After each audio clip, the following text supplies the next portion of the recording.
Les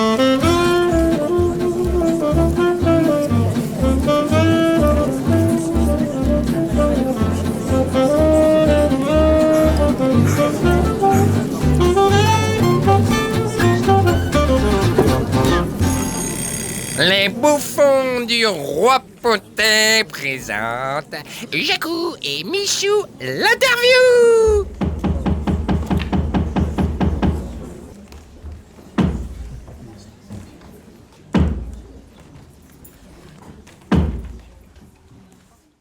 Si nous prenons en considération que ni vous, ni vos frères et sœurs n'ont adressé de message par mail à ce Jaboun, bien sûr, vous conviendrez qu'il nous est difficile d'admettre que ce même Jaboun ait vu le même Jésus que vous dans des circonstances identiques.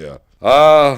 Donc ce Jaboun deviendrait obligatoirement un fruit de l'imagination. Et s'il est sorti de votre imagination, ou de l'imagination de vos frères et sœurs, il est légitime de se demander pourquoi. Après avoir totalement disparu de la circulation à la suite de son dernier message sur le forum à 4h45 où il répond et joue l'étonné autour de l'erreur d'adressage IP.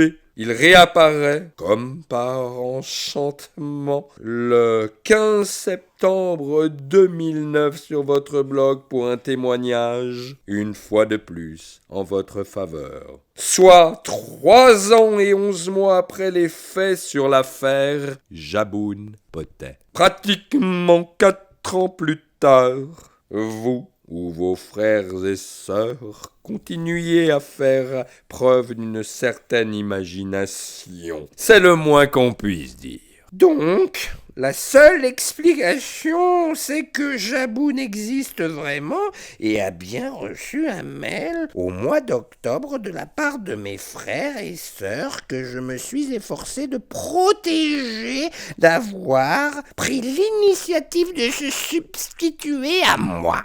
Ne vous réjouissez pas aussi vite autour de cet argument car, je vous le répète, Michou, la concordance autour de l'adressage IP reste une importante épine dans votre pied, même si votre seul argument est celui de la défection des machines. Puis, même si vous avez cherché, d'après vos propos, à protéger vos frères et sœurs d'un mensonge dont ils se sont rendus responsables en pensant vous rendre service, vous avez vous-même, comme nous l'avons vu, fait à plusieurs reprises le choix du mensonge afin de les protéger. La question qui reste en suspens, si vraiment vos sœurs et frères se sont sentis investis de la mission de se substituer à vous entre 4h et 5h du matin sur l'ordinateur de votre bureau, c'est que ce doit être vraiment des frères et des sœurs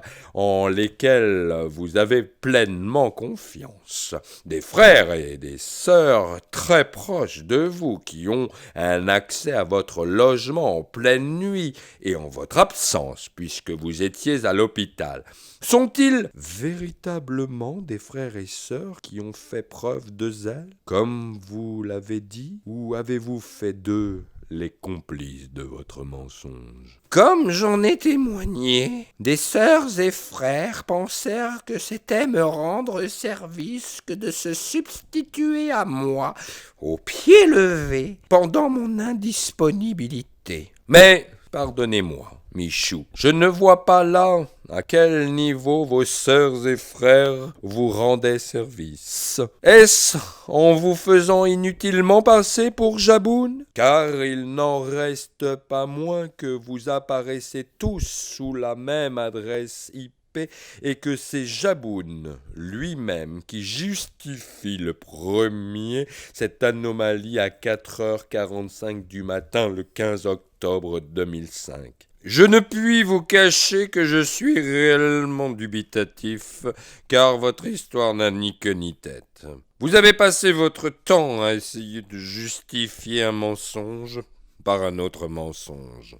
Pourquoi amener l'histoire d'un envoi de mail à Jaboun que vous dites connaître alors que, en fait, lui témoigne ne pas vous connaître. Un jaboun qui apparaît, disparaît et réapparaît tel un Arsène Lupin. Écoutez, j'ai pris soin de bien spécifier que mes protestations pouvaient de ma part passer pour des mensonges. Mais vous savez pertinemment bien qu'ils ne passent pas pour des mensonges, puisqu'ils sont des mensonges. Et je suis d'autant plus atterré par le fait que vous puissiez, sous couvert de couvrir les erreurs et les mensonges de vos frères et de vos sœurs, cacher vos propres mensonges.